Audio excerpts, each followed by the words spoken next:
Welcome to another edition of the NBA Central Division Showdown.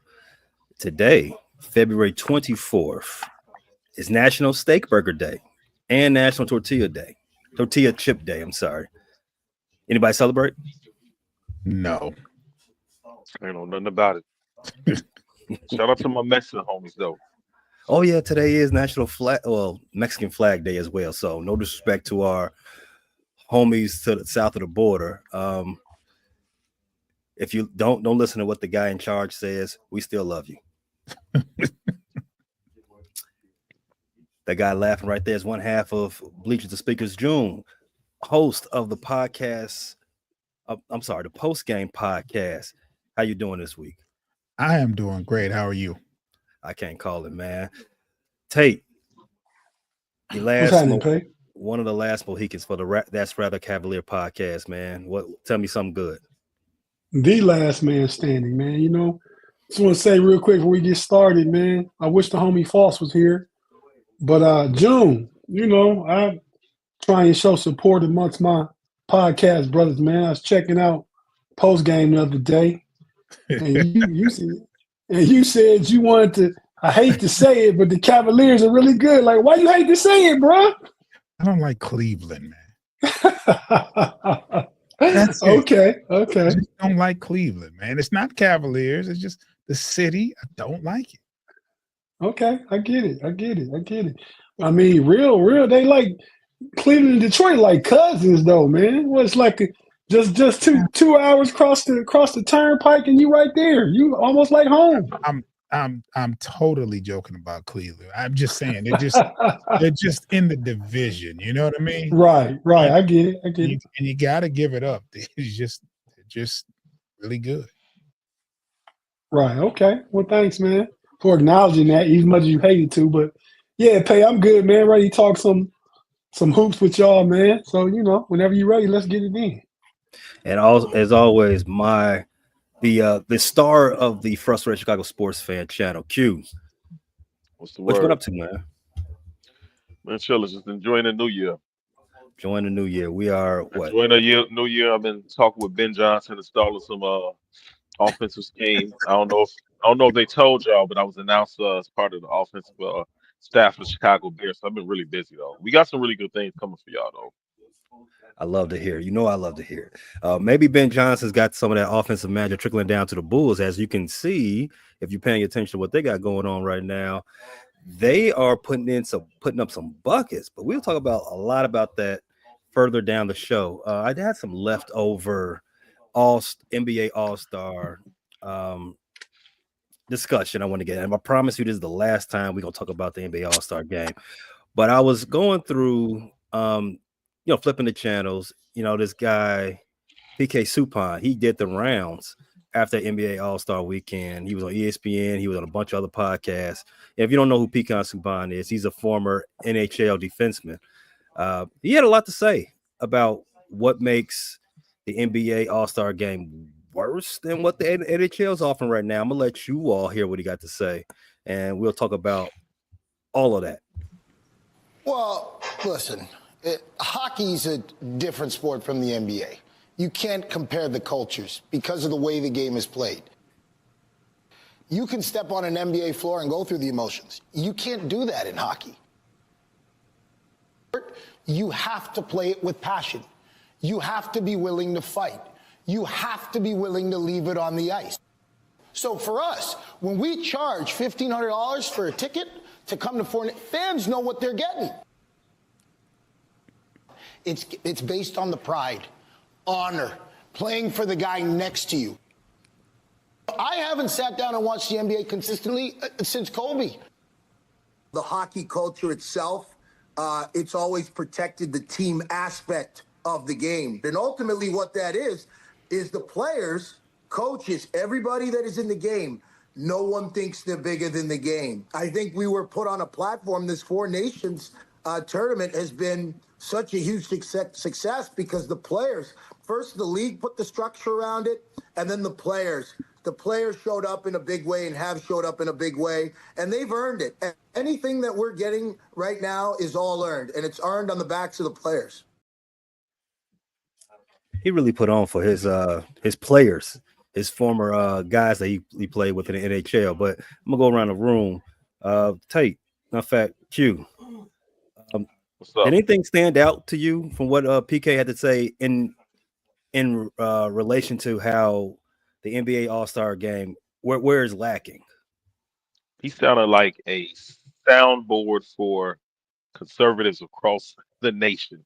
Uh, listen, I stopped watching hockey when Marty McSorley uh, hit Donald Brashear in the head with a stick. I knew that wasn't a black man's sport. I'm not, the first person to be assaulted in a hockey game was a black. It's not a black man's sport. Um, a lot of that rah rah stuff didn't really resonate with me. The NBA All Star Game is just bad now. It's ran its course. Uh, I don't know if they can get it back. It's just bad. I don't all that rah rah and playing for the guy next to you and going through the motion. I don't know enough about hockey to even contest that. But I just think that was a lot of rah rah and veiled conservatism in that speech. What He jumped probably out won to a you, lot of people John? over though, but it was a lot of rah rah and fluff. That's my thoughts on it. Yep. John, what anything jumped out to you in particular? Yeah, I mean, I have to agree with the last sentiments. Like, I'm not well versed in hockey, but I do understand his sentiments towards basketball. It's like it's totally different than what it was 10, 15 years ago. I was talking to a friend of mine the other day, and for me, just my observation, it's just a bunch of positionless basketball. Nobody throws the ball in the post anymore like they used to. You get your best athlete. He's your point guard, whether he's a true point guard at heart or in mind. That's what you do. Everybody plays shooting guard. There's not the scrappy power forward that's doing your dirty work in a lot of teams. So I kind of get what he's saying about basketball, but at the same time, I don't know how you can compare it to hockey because I'm not well versed there. Did he have a point though, Tate? Was PK making a salient point in anything he said? I agree with both what June and Q both said, but he made a huge point. I mean, he was wrong in a couple things he said. One, like June just said, you can't compare the two. Anytime you step on the ice in hockey, you better guard your grill. Period. Period. No matter what's going on, you better guard your grill. You know, I'm not a hockey guy either. I've been to a couple hockey games because when I worked, my company we had a suite and you could go to Wizards games and Capitals games and stuff like that. So I went to like 3 hockey games before, and the energy in the arena when hockey going on, it's crazy, man. It's at another level. It's almost cousin to football.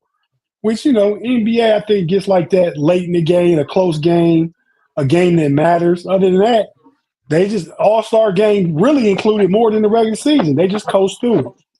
It's just the coast. Them guys hang out together. They friends. It's missing that element. As bad as it was that Brashear got hit in the head with a stick because he's the only black man to get it done. But that's the mentality they come with. You know what I mean? That's the mentality that they come with. NBA don't have none of that. Like June said, it's lacking. It's lacking the structure of the old days. That's fine. The game evolves. But like hockey, you got a couple, 2, 3 goons on the team to go out and get people. NBA don't have that no more. Ain't no true tough guys in NBA no more to bring that physicality, to bring that. It's like in football where the middle is wide open, which affects the statistics and numbers of the records going forward and stuff. I mean, so yeah, he definitely had a point. Now, hockey hasn't had a player bigger than the game, one, because there's a few more really, really good pro players. I know about Ovechkin, I remember Lemieux in his prime and stuff like that. But it did have a player bigger than the game when I was young, and it was Wayne Gretzky. Wayne Gretzky was bigger than the sport. So it's had that before. So we can't act like it's never had that element to it. It has, it just doesn't have it now. And when LeBron, Steph, and KD retire, basketball will be much of the same. It'll be some good players, but it won't be them all-time greats in there. I want to pick up on what you just said there, Tate, because this is one of the few things that I heard in that dog whistle rant for 80 seconds. Fight, the number one word he used, fight. They can fight in the NHL. You can't do that in the NBA no more. In fact, the four nations thing, the first thing they did was fight, and they love it. That was ridiculous. The fans love it. The fans love it when they get the Listen. Guy that was beyond some there. hockey tensions in that thing, though. That was beyond hockey tensions.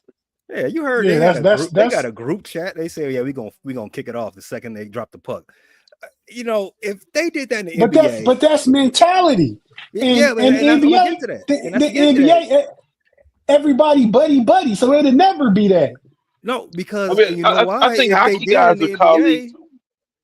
If they did that in the NBA, they'll drag Adam Silver in front of Congress as a terrorist, something like that. Goddamn well, you can't fight like that in the NBA. And clear the floor, let the brothers fight. Yeah, clear the floor, let the brothers fight. Why? Then the other thing they outlawed that in the NBA in Detroit. Yeah. Shout out to you all. That's ground zero for why. But in hockey, people don't run up to the stands. They on the ice, and everybody else behind the glass. So they not running from the bench to the ice. The dudes on ice is getting it in. And they clear. You know what I mean? Do it. What did you have to say? That I mean that part. Last night the Cavs and the Grizzlies played. Donovan Mitchell and Bane got into it. It was nothing really, but it got the crowd hype and excited, and Cleveland came out, played well. I had a buddy at the game last night. He was telling me about how much energy was in the arena once that happened. So it helps the game. Like you say, the fans love the fighting. It helps the energy because it shows the competitive nature of what these guys are doing and willing to do.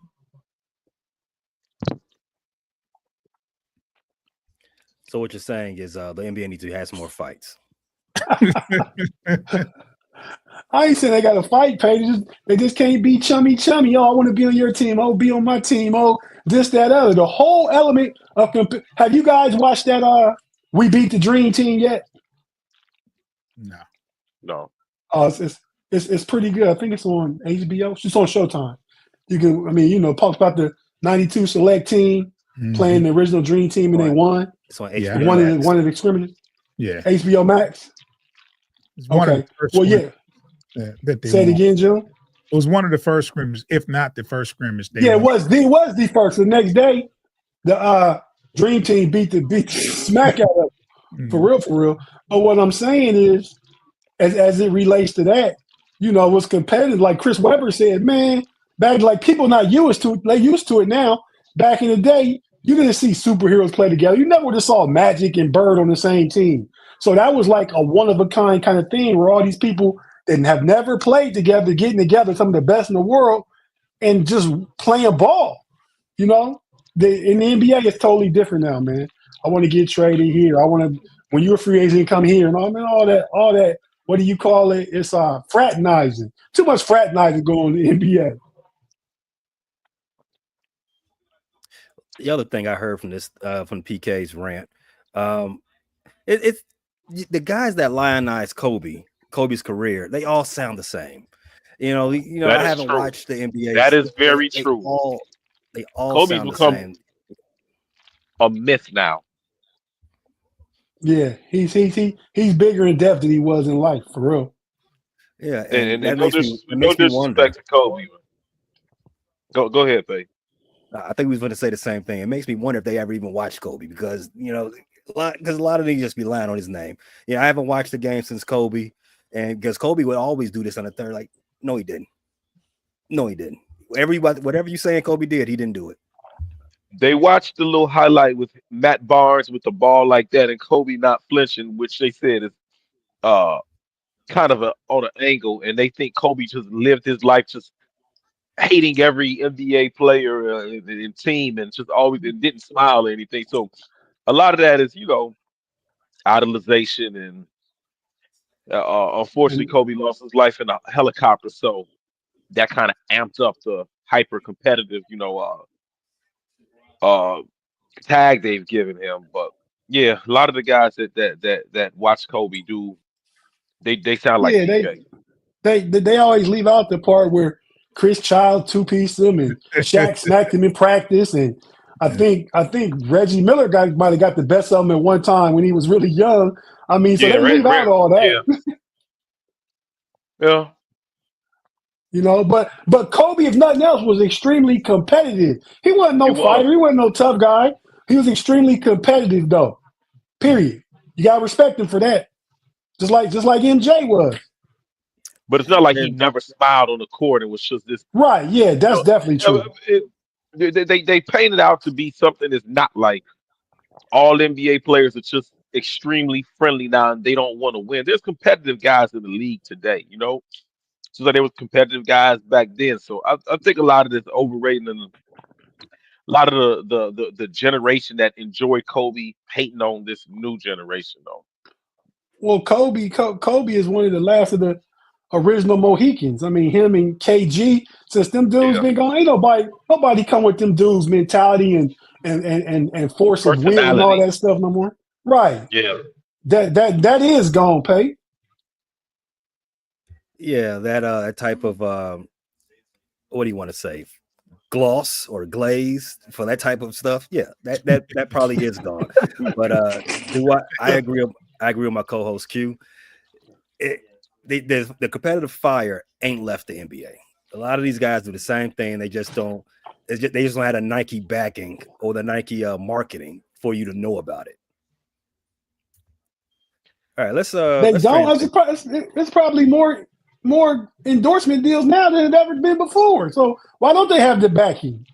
You had to ask Nike about that. Nike will market you.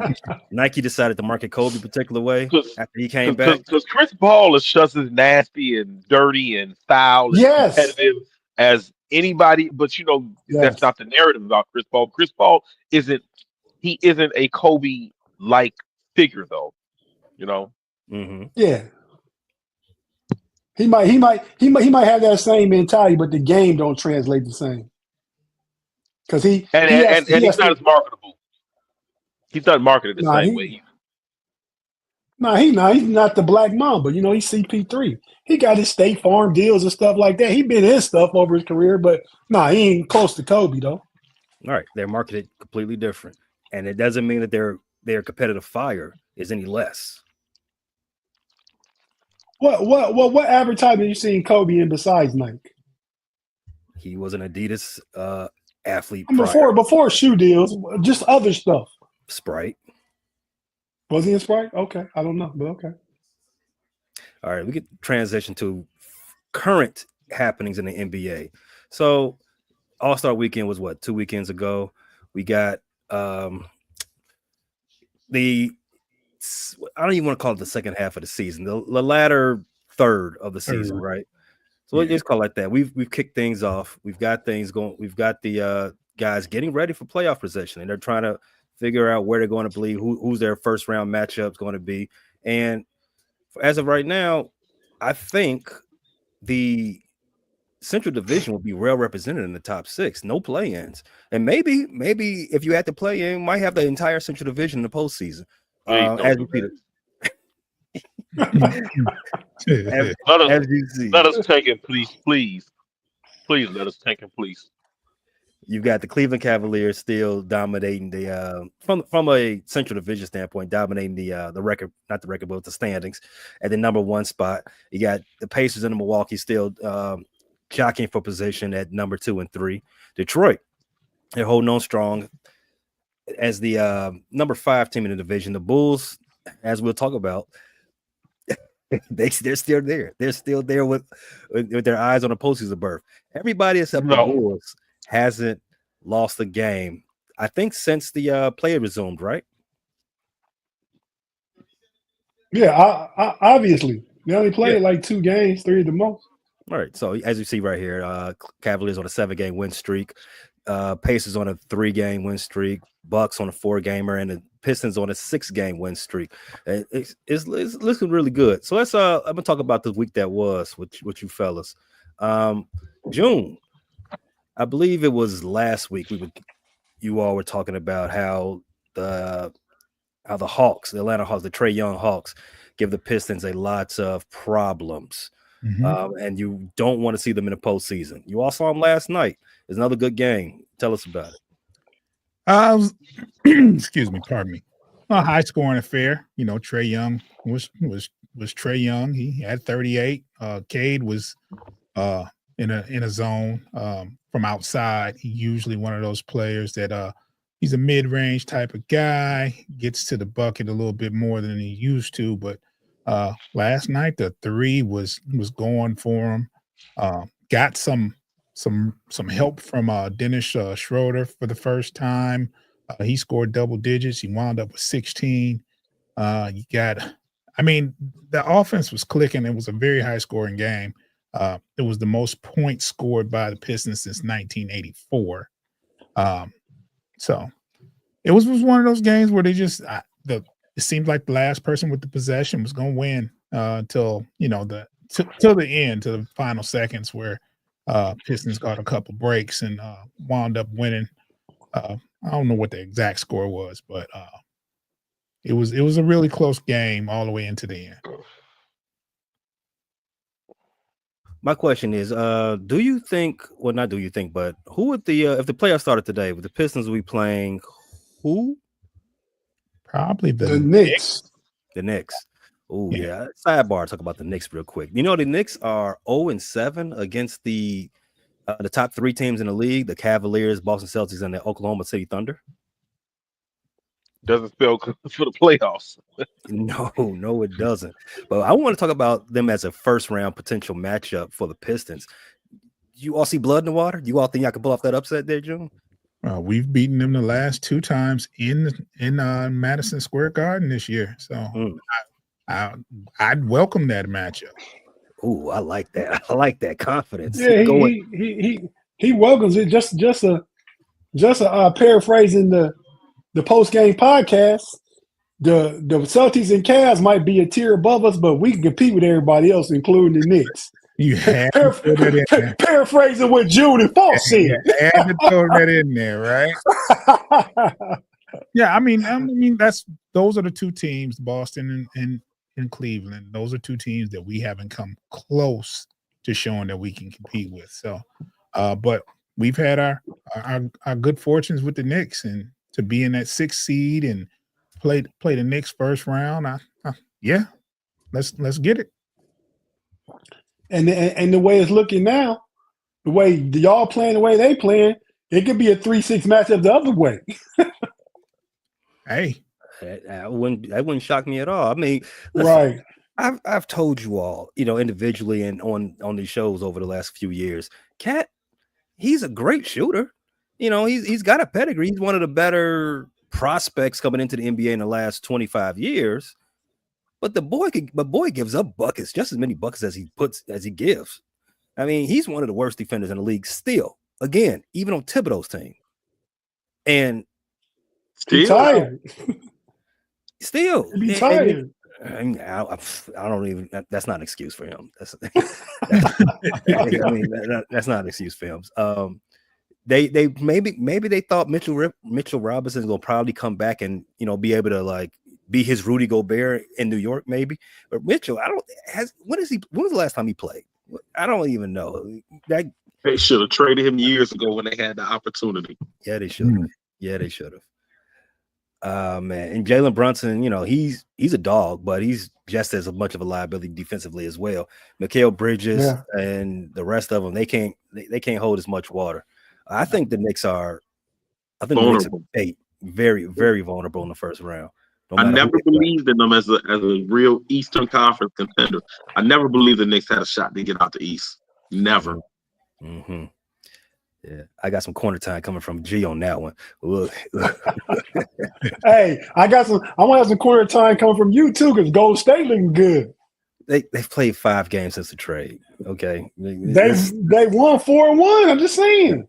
Let's calm down. Jimmy might be exactly what they needed, though. He might be exactly what they needed. Yeah, I'm not convinced. At all. They're still not a playoff team.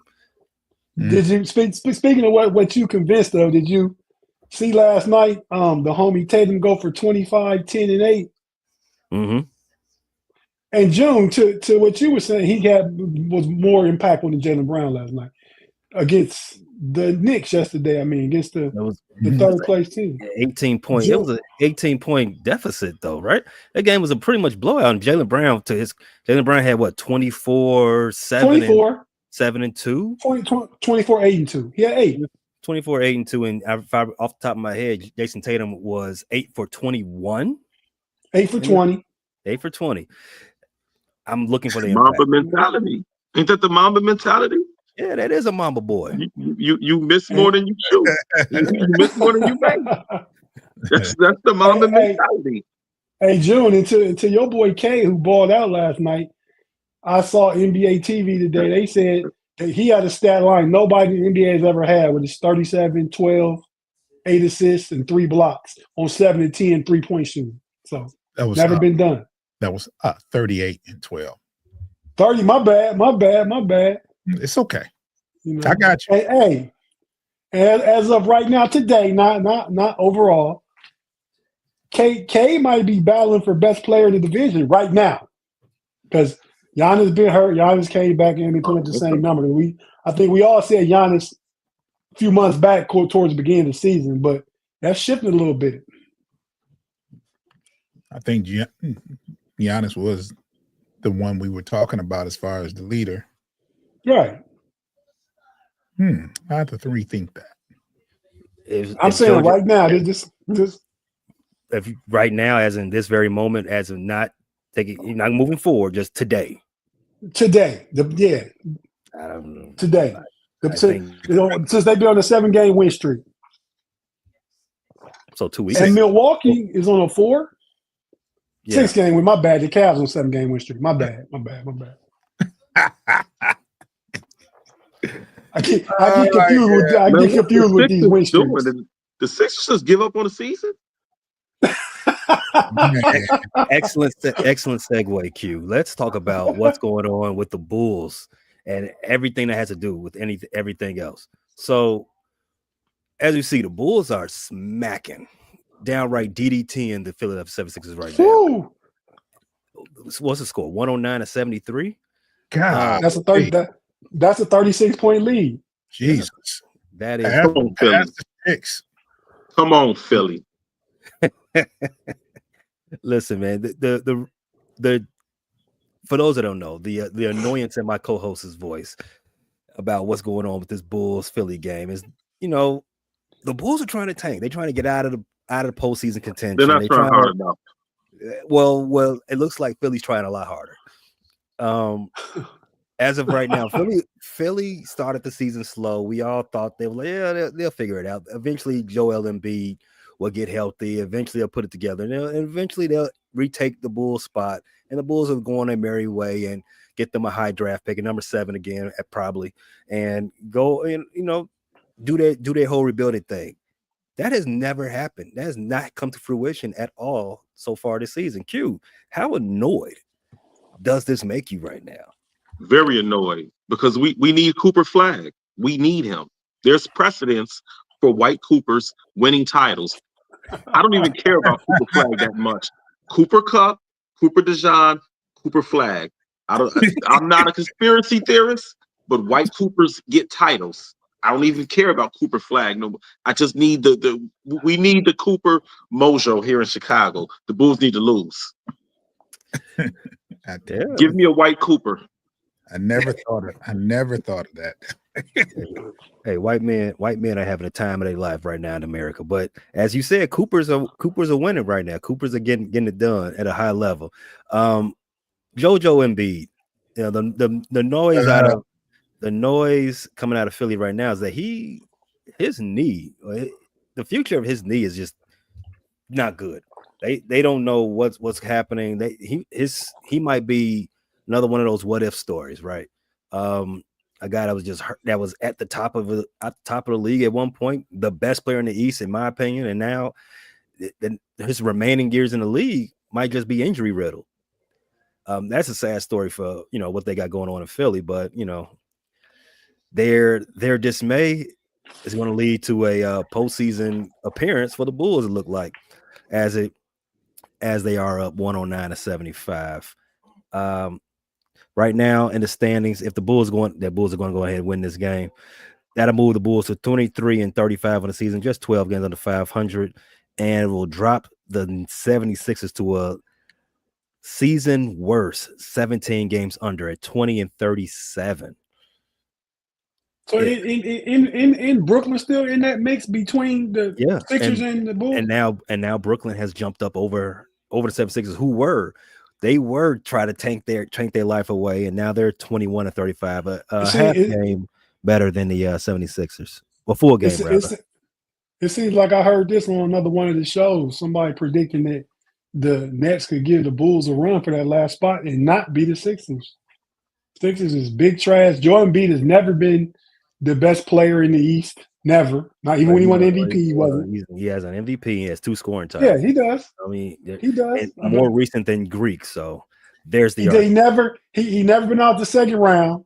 He doesn't impact winning. He's always hurt. The whole process thing. You give him way too much credit because you obviously like the guy. Your fandom coming out. Uh-oh. I mean, they should have traded him before the Knicks trade Mitchell Robinson. Because they stood to get more if they traded him at an earlier time. Now, well, what you say, it ain't a watch list. He on a wash list. Quoting you. I mean, I cannot disagree with anything you said. He hasn't been on a second round. In my opinion, a lot of that falls on him. His health, his inability to lead his troops. Harden and what's his face, the Kardashian guy. Ben Simmons. Some of that, a lot of that does fall on JoJo Embiid. So, I mean, the same thing you put on Jason Tatum, using his size to go to the cup and all that. What Joel Embiid been doing? He way worse than Jason Tatum, as far as that go. Softy. That's not.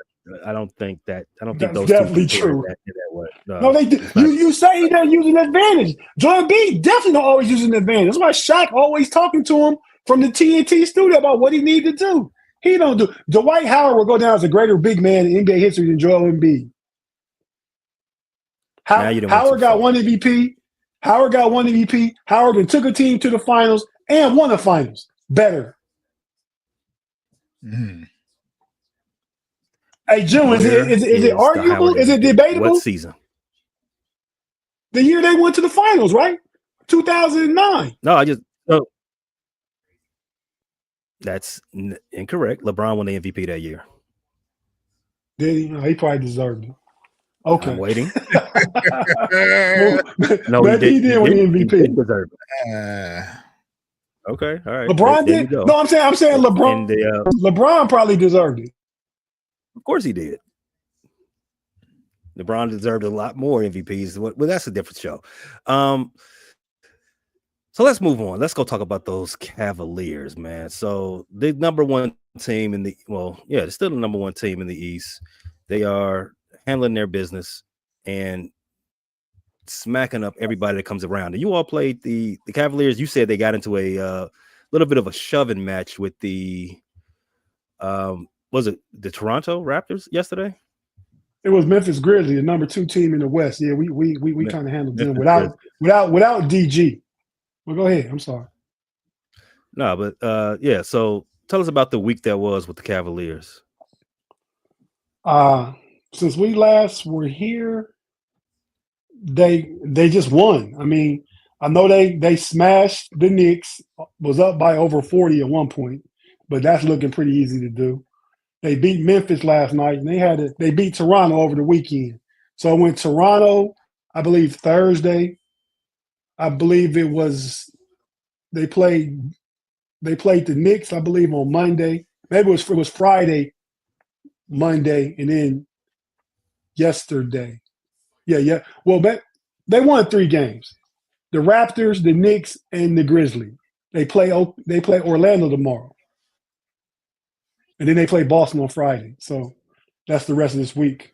Cavs are playing really good basketball. 5-0 since the acquisition of DeAndre Hunter. He gets in, leaves his fingerprints on the game, but Kenny Atkinson uses such a deep bench that he still hasn't. I'm sure his minutes will get higher depending on matchup. right now, Max Strus is still starting because Max Strus is like the glue guy, even though he's not necessarily the best at the 3 position. He fits with that starting lineup. Donovan Mitchell has been doing just enough. Donovan Mitchell has transitioned from a shooting guard to a true lead guard now. So Darius Garland didn't play last night. Mitchell was running the offense, scored 33 with 6 assists. He got into it with Desmond Bain. They was wrestling for a ball on the ground, and next thing you know, they wrestling around on the floor. And players, it was on Cleveland's bench, so they players got up. Ja came over there and I believe pushed Tristan Thompson or something like that. So they had to break it up for a minute. Wait, Tristan Thompson from the league? Yeah, definitely. He's our Udonis Haslem. Now you could say Ja Morant ain't pushing Udonis Haslem. But But no, he's definitely not. but he's still in the league. Like I said, Mitchell went for 33 and 6 last night. Ty Jerome got in, and Ty Jerome been playing well all year. It's an argument for him to be both most improved player and 6th man of the year. He should certainly maybe get one of them if he keeps it up the next 25 games. He scored 26 last night. I believe it was like 4-7 from 3-point range. Scored 26 with 5 rebounds and 4 assists. No Darius Garland. Evan Mobley, who I talk about a lot, I tell you his ascension is coming. He's starting to show it. Pause with his ascension is on the way. but he scored, and it was a quiet stat line. 25, 13, 8 assists, and 3 blocks. So I mean, he just glue. He don't got to score big. He don't got to do anything, outside the structure of the team. He just fits in and makes everything work. So yeah, so the Cavs looking good right now, man. I anticipate a tough matchup against Orlando tomorrow since it's there, and then we get to have a real post check against Boston on Friday. So so Would you prefer to see? ESPN. Would you prefer to see a rematch of the Orlando Magic in the first round, or one of the other perennial play-in teams, the Miami Heat, Hawks, or Chicago Bulls? Probably the first one was who was it? Orlando again. I'd probably rather see Orlando, I think, just because they got some injuries. I don't believe in their guard play completely. I think Jalen Suggs is not a good shooter, is not a threat. Good defender. He's been hurt the last 2 weeks. Yeah. And he's been hurt also. Okay. Yeah, Paulo's back, but Paulo's not the same. He had 19 and 5 last night. The Cleveland's bigs just had a way with Orlando. You know what I mean? So I think I'd rather see Orlando. I think I don't know, the Bulls would probably be my second choice. But yeah, I think I still rather see Orlando though, because I think even though Jamal, whatever his name is, Mosley, is a good coach, I think your coach was Billy Donovan is a little better. All right, I mean, I don't think any one of these teams stand a good chance against Cleveland in the first round. I think maybe Orlando if they get their injuries act together, but other than that, I don't see it. Quick question, just another sidebar. Who's the best player in Orlando? Is it Franz Wagner or is it Banchero? That's a I good think it's one. Banchero. It is a good one. Fair. I think it's Banchero though. He's number Franz is a one. much better defender and more versatile defender. So Yeah, but even last year in the playoffs against Cleveland, I mean, Banchero was one giving them problems though. Ooh, I mean, I think the first Wagner got his too. It was both of them. But I mean, the number one pick out of Duke, who you guys trying to get number one pick out of Duke to turn your franchise around. I think he's as good as Wagner is. He's the cornerstone. If you had to trade one of them away, you're gonna trade Wagner before you trade Banchero. Perhaps. Cornerstones get traded every day nowadays, is what I understand in the NBA. So you never know.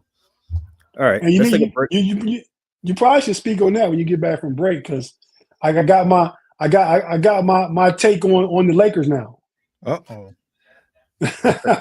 Let's do that after the break. We'll be if you're watching live, you know what to do. Stay put.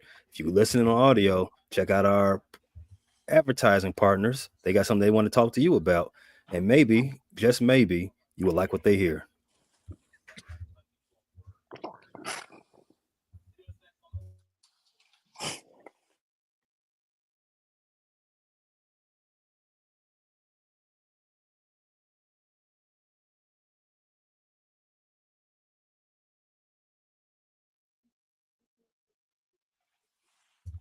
And we are back. So, before we get into that other part, I did want to bring up that the Pistons are playing the Los Angeles Clippers. There's another team in Los Angeles. June, uh, who's getting down dirty for those Pistons right now? I haven't been able to really pay attention. I just checked the score during the break. Pistons are up by 10 at the beginning of the fourth quarter. Oh, up 12. Yeah, and it looks like Cade is he has 20 some odd points. So he's leading the way. Yeah, if I could pull this up real quick, the stats on this game. It looks like, yeah, like you said, James Harden has got a double-double already, but he's doing his best Kobe impression. 4 of 17 from the field. Chris Dunn, a former Chicago Bull. I forgot he was in the league. He's got 11 and 2. Bogdanovich, the one that's not hurt, he's got 6 points on 3 of 11 shooting. Nicholas Batum, he's always going to get a check, but he's still in the league too. I don't know how the Clippers this good with all these guys that's barely in the league. They were playing some really good defense in the first half. I didn't see this third quarter at all, but Dunn he made Cade work for everything he got. Mm-hmm. So they were playing good team defense in that first half. It was tough. And to round out the starting five for the Clippers, Ivan Zubac, he's got 11 and 10 and 5 assists as well. Decent stat line. You said your boy Cade was getting money. 23, 7 and 7. 8 of 10 from the line. Those darn 6 turnovers, though. Yeah, that's gonna be his Achilles. Dunn was causing havoc. I see. Tobias Harris, he's gonna find his way into the playoffs anyway. He leaves the Sixers and go. I'm still gonna get to the postseason. I'm getting extra checks no matter what you say. He's got 20 points, 4 boards on 9 of 12 from the floor. Duran, he's the guy that's been opening my eyes for the Pistons lately. 10 points, 11 boards, 4 or 6 from the line. Just getting it done all around. How many assists does he have? 2. Assists from Duran. He has 2. Okay. And your twin, Oscar Thompson, 6 points, 3 assists, 4 steals. Yeah. He's a hell of a defender. He's not as good as his brother yet, but he's a hell of a defender though. Mm-hmm. All right, we'll check back in on this game. So, the second biggest thing going on in the NBA right now. I don't know if you all had a chance to see it before we had got in front of these microphones, but it looks like Greg Popovich is not coming back this season, and his future is, I guess the best word to use is murky. His career might be ending. And we didn't even get a chance to say goodbye. No swan song, no Coach Krzyzewski drag out ceremony for him. Just to put that out there. I don't know if you all had anything you want to say about that. I mean, the NBA is a better place when Greg Popovich is in it. And I don't want to be a conspiracy theorist, but I know they shook the envelopes for him to get Wemby and for him to coach Wemby up and for him to be the next big thing. It'll be a shame that we can get to see the next San Antonio Spurs, I guess, dynasty led by Greg Popovich. But if this is the end for him, he'll definitely be missed. He did a lot for the league. I didn't like that early 2000 Spurs teams, but I respected them. They got down and did their thing. I agree. Greg Popovich built for the league. Articulate, well thought. One of the greatest ever. So it would definitely be a shame if he doesn't get to have his swan song, and that's the last we see of him. Definitely agree. Pay to what you said. Yeah, it would be. I mean, Bill Belichick didn't get no good buys either, so it happens Oh, sometimes. he got a good buy. Kraft, Right. Kraft told me Not, tell not, him. not a ceremonious one like he probably could have Hey, deserved. Bill could be back in the NFL. This Mhm. chapter isn't written on Bill. He was trying to get back in this past season. He could be one and done at UNC. Yeah, you're right. Now you mentioned a conspiracy theory to get Wemby, right? I mean, when we go back as far as Popovich's coaching tenure, when we go back as far to his ability to get Tim Duncan as part of a conspiracy back then too. I mean, they had won 50 games the year before the Admiral got hurt. When the Admiral got hurt, they just tanked. I think that was before the lottery, right? So they were just bad enough to get number one overall pick. The lottery was at 85. Yeah, Started it at was the 85. It lottery. was, yeah, that's Patrick Ewing. It was definitely lottery. But it wasn't the lottery where the lottery like the ping pong balls. No, it's the They same. won. They They've brought the percentages down. they've since Yeah, they adjusted changed the benefits, percentages. Yeah. but it's Right. still the same lottery system. Okay, so now he's surrounded with conspiracy. So now I'll say this conspiracy. Popovich has been a great coach. He's been great for the players. Players like him. He started the whole load management thing, and because him and Steve Kerr are such, liberal, open-minded coaches, I think, talk conspiracy, I think the Kerr administration might have something to do with getting Popovich out of there. Listen, Because look, I wouldn't put it past them. That Elon has money, technology. I wouldn't put it past them. right, no, that's where I'm at. They getting rid of everybody on MSNBC right now. So like that's so Man, far then he from their got rid of channel, the but joint. Not to get too political, then he got rid of the Joint Chief of Staff, a highly decorated man. That was so pop is nothing compared to all that. So I think it could be a possibility. I guess we said enough to make Pay get off screen for a minute. man. Shout out to General CQ Brown too. Unceremoniously dismissed by the Trump administration as one of the, what do they call it? The woke people, the woke movement. Yeah, I mean, if you talking about people might be doing, not getting their swan songs, this might be our last episode. What's going on? Hey, let's stop talking about Musk. Hey, Pay, do I have to submit that bulletin of those 5 bulletins of what I've done productive this week of the podcast? Right. Yo, yeah, we gonna need that at some point, Q. What did you do last week? Why should you keep your job?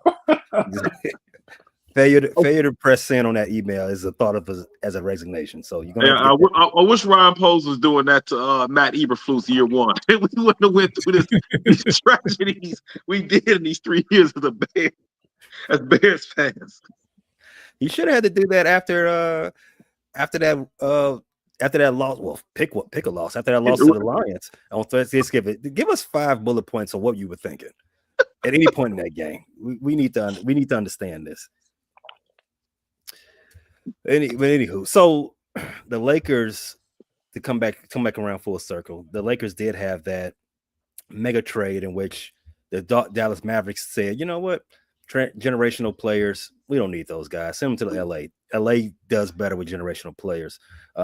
Luka has arrived. He had a fantastic game Sunday. He had like 30, 10, and 7, something like that. A lot of Laker fans that I talk to say that's the type of game that the Lakers need to play especially against a team that's been owning the Lakers since LeBron got there. Those Denver Nuggets, they need to play the game in which Luka's the lead and LeBron is, the supporting player. Tate, you got to take for what's going on with the LA. Yeah, man. I think we talked about it initially, and I said I'll reserve my judgment and opinion on what I think about it until I get a sample size. They hadn't played the game yet when we talked about Luka was still hurt. but I see it potentially working, man, because you got like you said last night. I believe the first game where Luka was in charge, right? He was the ball dominant one. But LeBron in all his goatness is able to adjust and play off ball. I mean, you got two systems coming together and making a mega system, right? Because they both been the man and the system was built around them on both of their individual teams. Well, now they got to make adjustments. LeBron's deferred to Luka. LeBron didn't even have a good game last night. He had 23, 10, and 6. You know what I mean? Rui Hachimura is known to give Joker problems defensively, and they just were really extremely aggressive on Joker last night, and they were going to make somebody else beat him. And Denver didn't have anybody that showed up. So they held Joker to 12 points. He had triple double, but he's a walker triple double. But 12 points and a low percentage shooting. So I think the way they played that night with the defensive intensity, with LeBron and Luka both being able to coexist, and it's probably only going to get better the more they play together coming down the stretch. I believe they in fourth place, but only a game and a half out of second place. I'm looking for a top 4 seed for home court advantage in the playoffs for the Lakers, first round. I wouldn't expect anything other. They should be. They should be a top 4 team. I think the West is wide open. But does anybody have any thoughts on that? Q, June, Luka or the West being wide open? Both. Dealer's choice. I'm still waiting to see how this Luka LeBron thing kind of settles, because you got 2 ball dominant players, so I want to see what that looks like in a stretch. I think I've said this before, like amongst my friend circles. I think the Lakers could be a first round out. That's what I think. If they're a top 4 team, let's say I think the teams that they'll eventually have to see in the first round will be Denver or the Clippers. I don't think the Clippers could Denver's 3. Denver's 3 or 2. Denver and Memphis are 2 and 3 before they played the Lakers. It was so who's in the 5th Denver seed and right Memphis now? is 2 and 3. The 5th seed right now is Houston. Oh, the Lakers. That'd be a tough one. Yeah, good experience, I think. Yeah, that experience and grit. Luka and LeBron are 2 playoff tested. So in that scenario, no, I do see the Lakers getting out the first round, though. But yeah, I don't know. It's early. I want to see this for another week to see how they play off each other before I declare this, a success, just at least for this season. Because it's kind of late in the year it is late in the year to grab Luka and LeBron and put them together. I mean, they don't really have a lot of time to gel. And I know they're 2 great players, though. And they've played with other great players. I mean, Luka has played with Kyrie. LeBron has played with Kyrie. I just think in a conference this tough, where the West is very top heavy, it's a lot to ask of the Lakers to, really have an extended playoff run where they're just getting this team together, just getting Luka and LeBron together. I could be wrong, but that's the way I see it right now. I don't disagree. I agree with what you're saying, but I think if any 2 players can figure it out, I think they have figured it out. And I started to see them come together the last game they played. So if it continues to trend in a positive direction from how it looked against who they play, against Denver. I can see it going a first round win, and who knows what happens after that. Now I will tell you, far as the West go pay, I don't know where they seated right now. I don't even know what they're doing right now. They playing a back-to-back against OKC, but when Minnesota get healthy, they're gonna be a problem. I don't know if it's gonna work out for Minnesota this year.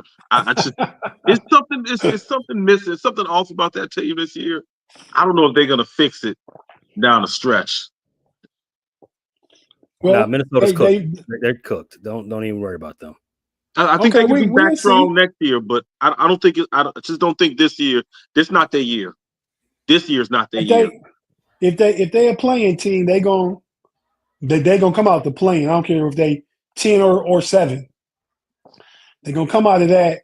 They got to get Gobert back. They got Julius Randle coming back. and DiVincenzo. They've been playing decent ball. They lose a lot of close games, but when they full strength, I'm expecting to make some noise as far as them bottom tier teams. So you got them coming out to play in Dallas. When they get full strength, what about them? They will be the two teams I pick because Gold State gonna be the 6th seed already. Yeah, okay. Sure, that's gonna work because Phoenix is still trying to get their act together too. So everybody can't make the dance. And they just got smoked yesterday. Got smoked. Mm-hmm. We talk about defense. They whole team a defensive liability. Just like Minnesota. But they at least get Gobert back to block the paint. And I like the mentality of Randall, Shannon, and Edwards. You know what I mean? They got some of that grit. Rudy, but we'll see. That's the thing about it. We'll see. Rudy won't be long either. Rudy's a great defensive player in the regular season. Come postseason, he getting smoked. And we've seen it year after year after year. As we close up, man, let's go ahead and whip around these scores one more time. So the Bulls, their game is about to close. We've got the Bulls are up 40 burger. Terrible. Cute, man. Listen, Giddey, 25 and 16 and 6 helpers. He had a double at halftime. Yeah, man. And he got 3 blocks and a steal to go with it. I'm loving it because he's on my fantasy squad. So Kevin Huerter, who the Bulls did acquire in that Zach LaVine deal, he's also had a great game. 23 and 4 on 8 of 12 shooting. Lonzo Ball's in the starting lineup as playing a wing. He's 7-11 from 3-point range. He having a cave night. Cooking. Herder is 7-11 from 3. You got the That's start like about what, 65%? So yeah, he did. Yeah, looking decent tonight against those Sixers. So we will see the future. Shame on the Sixers. Shame on them. The future of the Bulls, Matas, who everybody is crowning. KD, Podcast P, and just to name a few, he has 17, 3 and 5. Not the greatest shooting day, 6 of 18 from the field and 1 from 7 from deep. But as I said, he is stamped as the future of the Bulls. Rounding out some of the other guys who had a great game, Dalen Terry, your boy, Q, your boy, Dalen, 17 points, 6 of 8 from the field. Future glue guy. Future glue guy. You need future glue guy. You need that to win. You need that to win. He's Meg Thee Stallion's boyfriend. We need him to stay on the squad so we can keep her coming to the games. And my boy Kobe White rounding out the good guys from the day. 15 points, 5 boards, 6 assists. Not a great shooting night, but he did have 3 steals. For the Sixers, Tyrese Maxey, 28 minutes on the floor, but only 13 points, 30% from the field. Ugh, disgusting. This whole output, I did call him Podcast P, but he had 21, 50% from the line. 50% from the floor. Podcast P looking amazing in a regular season game. You know how he do. You know how is that amazing? Yeah, that's for Podcast P. It is. Podcast P, not playoff P. He gonna show up. He gonna show up in February. He gonna do his thing. Kelly Oubre, Doc, getting buckets and ducking charges. 19 points, 8 boards, another 50% shooting from the floor. Lonnie Walker, whatever's left of him, 3 points. Your boy June, Andre Drummond, 10 points, 8 boards. He's perfect from the line, 8 for 8. Wow. But anyway, the Bulls are about to close up this game. They are up 142 to 108. That is crazy talk, man. I can't even. We're gonna have to do a deep dive into this game later on in the week as we go Nets. Go Nets. Go Nets. And we're going to, in the last game that's happening right now, you got those Clippers are making a comeback, June. I don't know what the score is. It is a 5-point game, 93-98. The Pistons are still up right now by 5. You got them right here where you want them. Now it's 93. So Cade Cunningham just went to the free throw line. There's 126 left in the game. Two It's possession game. 193. Okay. All right. So it's gonna be a close game down the stretch. James Harden is not letting y'all get away from him. He's gonna keep shooting that thing, as you see, 5 for 21 from the floor. He's going for a triple double, 18 points, 11 boards, and 7 turnovers. Fingers crossed. Fingers crossed. Hope he gets that. But yeah, so hopefully the Pistons can hold on to this game and push them. That would be the 7th straight win for you guys. Yes. Right. All right. Man, when the last time had a 7-game win streak? That was a decade ago. Wow. Okay. Decade ago, 2015. The Pistons were No, were they?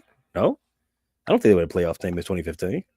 No, but they hadn't won 6 games in over 10 years. So, all right. And the Bulls are breaking their little streak. So everyone in the Central Division right now is going to have a green streak going on for themselves. So let's clap that up, guys. Good job, everyone. Good job, everyone. So where can we get the podcast, the post-game podcast? Where can we catch that at there, June? You can catch the post-game podcast on Bleachers and Speakers on YouTube. And for your audio fix, all the aggregators, that's post-game podcast, FFSN. In your search, those are platforms like Spotify, YouTube Music, Pandora, Apple Podcasts. Just type post-game podcast, FFSN in your search. Make sure that notification bell is on. So when we drop content, you'll get an alert. Download those episodes. Download indeed. Download, listen, erase, re-download, listen again, share with a friend. And definitely want to do that. You definitely want to follow that Bleach the Speakers YouTube channel, because this show will be broadcast there next week as Bleach the Speakers on YouTube. Tate, that's rather cavalier. Where can we get your podcast and information? That's rather cavalier. Check it out wherever you listen to your audio podcast, be it Apple, Spotify, Google, Amazon, iHeart, wherever you listen to audio podcasts. Just go ahead and search FFSN. That's rather cavalier. Will come up. Talking about the Cavalier, I might be getting one of my co-hosts back. The dude Relly Hall is active again, Pay. So we'll see, what Relly got going on and maybe collaborate again. But yeah, you can check us out. Well, might be every week. It's definitely every third week on the Know It All's YouTube channel. When Pay show me how to stream from other channels to my channel, then we're gonna be on something. We're gonna broadcast every week this show on the YouTube, and then you definitely check out on audio. So yeah, that's where you check us out.